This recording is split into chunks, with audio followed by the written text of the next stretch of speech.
I actually spent the next few nights going out to the rough part of town in hopes of running into a criminal event, but I kept on getting basically bupkis.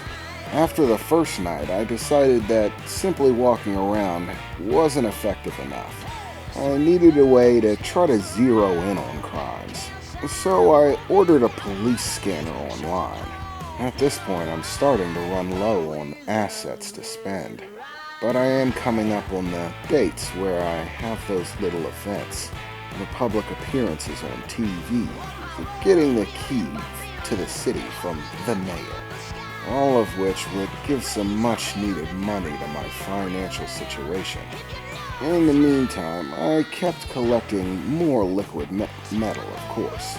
That liquid steel was beginning to pile up nicely, and as it did, I kept on adding new pieces to my attire, thin pieces of armament that I could put under my clothing without too much trouble, as well as trying to expand my arsenal.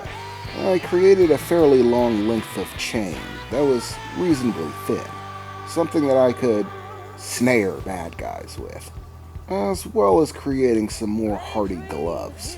The ones that I was wearing were pretty thin. I wanted something that looked more badass, basically. So piece by piece, I was adding to my inventory, so to speak. And night after night, I kept on paying little visits to that quick shop, the Fast Pass, and the guy that works there. We were actually beginning to become quite friendly with each other. He looked forward to my visits and my occasional magic tricks. We'd laugh, tell some jokes, and things like that. I also found out from Nylea that there were some other features to the liquid metal that I wasn't catching on to as of yet.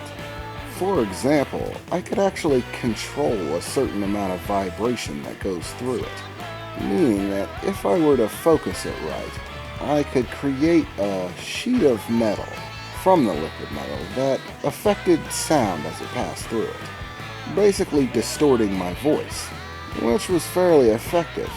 I didn't need people recognizing my voice, especially once I got on TV.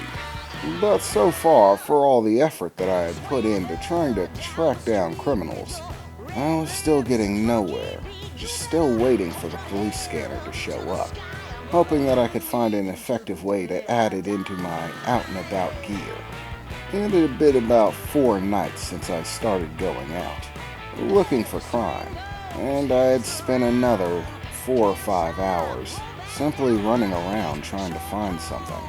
And I was about to call it quits for the night, heading back into the quick stop to see my old pal. Apparently his name was Fred.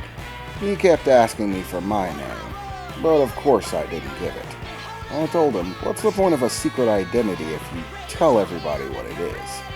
He also asked me for my superhero identity, what my superhero name was. And to be honest, I was drawing a blank. I gave it some thought, and honestly, everything that I came up with just sounded way too corny. Metal Man, Super Metal, Metal Shifter. It all just sounded way stupid, and I didn't want to go with it. So I just told Fred that it was in the works, and I hadn't decided on one yet. As I walked into the quick stop, Fred gave me a wave. Yo, superhero! Nice to see you again. Another night looking for crime, huh? Any luck? He asked as I began walking through the aisles. No, none tonight, Fred. Looks like another night of no crime for me. To stop, that is. I wasted a lot of energy tonight, so I'm gonna need some more snacks, I said, walking through the aisles, eventually deciding on a large bag of chips, a few different kinds of snack cakes, and a jumbo coffee, bringing them to the front register to check out. Fred was excited. He had become quite used to my little shows that I would put on with levitating objects, turning pieces of metal into liquid and then back into solid objects again, of a different size and shape. Okay, hero, what you got for me tonight? Anything new? I sighed a bit. Well, at this point, you've pretty much seen what I can do. I don't really have anything new to show you. Basically just more changes on the same thing. Oh, come on, Fred replied with a smile. You know your visits have become the highlight of my day, man. You gotta have something for me. Well, sorry, Fred, I replied. Just the same old, same old. My superpowers don't change, man. Well, you got a pretty cool one, Fred replied. Who cares if all it's good for is a little magic trick? Come on, Fred, I replied. Don't be harsh, man. I can do way more than a little magic trick. I told you I have superhuman strength, right? Sure you do, man, Fred replied.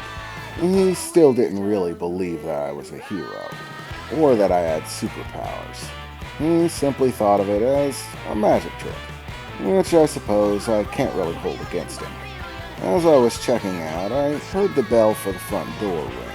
Obviously somebody else was coming in, but I just continued my little exchange with Fred, until I heard a very familiar clicking sound that I had become accustomed to during my little encounter with Vicky and her brother. It was the sound of a gun hammer cocking. I turned to see a man holding a gun against my head. "Get the hell out of the way," the guy shouts. Fred instantly became afraid, standing up straight and rapidly clicking the button again, opening the cash register. The crook reached inside immediately, as if he's done this 1,000 times. The stocking cap on his face, covering who he was, and some basic gloves on, so he didn't leave prints. He stuffed his greedy little hand into the cash register, beginning to snatch money, one section of bills after another. For a moment, my heart started beating quickly. I can't freaking believe it. There I am. A criminal's right in front of me, robbing the store. He sees me, he sees what I'm wearing, and it isn't slowing him down in the slightest. Okay, if there was ever a time to be a hero, this is it. I reached my hand out, grabbing his wrist as he greedily snatched one bill after another, right before he was almost done. As I did, he put the gun to my head. "Yo, are you fucking crazy? You looking to die?" he said, angrily as I gripped his wrist. "Dude, I'm a superhero. You just walked into the very last store you really needed to.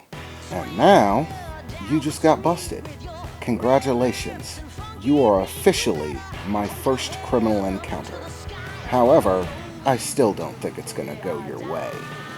"Yo, fuck you," he said, before I heard a loud bang. For a moment, my head jerks back.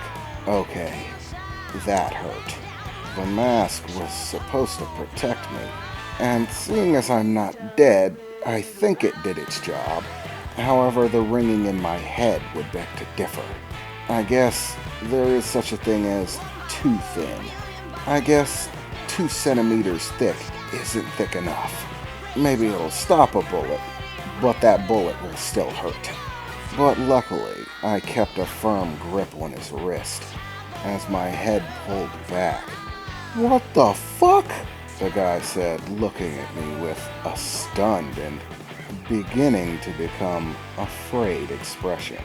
Before anything else could happen, he pointed the gun directly at my chest, beginning to pull the trigger over and over again, one after another bullet slamming into my chest. I could feel the impacts. Luckily, it didn't hurt as much as getting shot in the head. It just stung a bit. Maybe I should make the armor thicker. If basic bullets can hurt me, then it's a good thing I did this little practice. Someone's superpowers would probably break right through it, depending on what they had. But, long story short, the guy emptied his clip, and afterwards, I was still there. I looked down for a minute at all the holes blown in my hoodie. I lifted my shirt, shaking it a little bit, as all the bullets, somewhat flattened and out of shape, fell out of my shirt to the ground. "What the fuck?" the robber said. looking at them as they lay there.